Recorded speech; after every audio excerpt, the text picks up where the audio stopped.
Halo, balik lagi sama Bang Timur. Di video kali ini, gue akan bahas lagi komik dari penerbit Bumi Langit dan Koloni.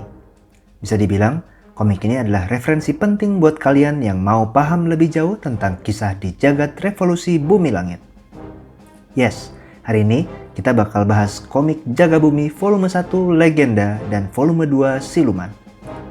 Untuk volume 1 Legenda, komik dengan tebal sekitar 56 halaman ini ditulis oleh Oya Sujiwo dan digambar keroyokan sama Iwan Nazif, Raga Sukma, dan Fahmi Fauzi.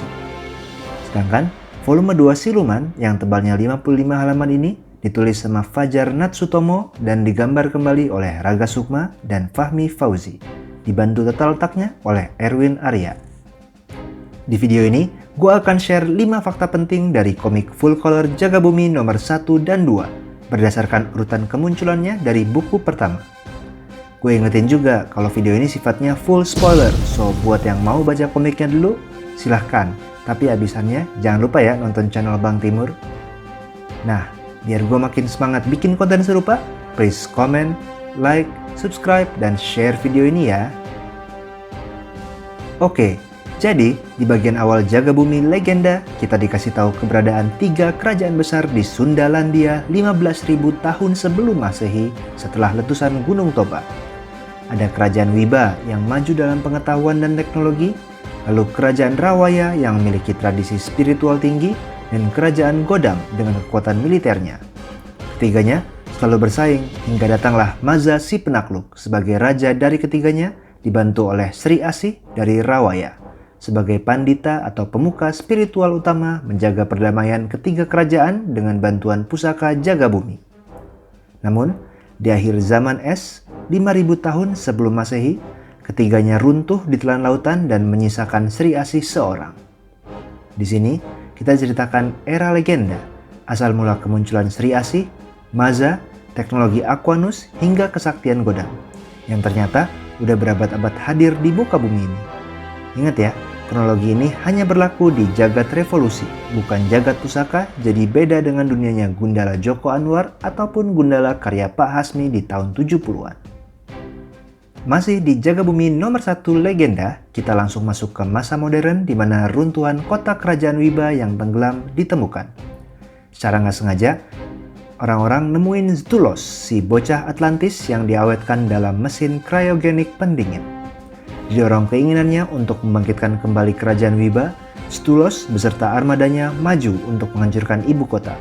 Untunglah para adisatria yaitu Godam, Sri Asih, dan Aquanus muncul untuk meredam serangan Stulos, dibantu pula oleh Maza dan Jin Kartubi yang kemudian datang.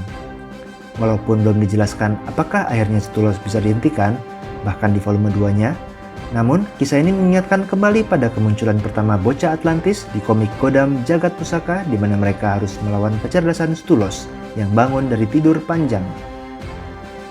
Oke, kita masuk di penghujung volume 1 Jaga Bumi Legenda ya, yang ngenalin kita sama jagoan baru generasi revolusi yang bisa kita hubung-hubungin sama komik-komik baru keluaran Bumi Langit.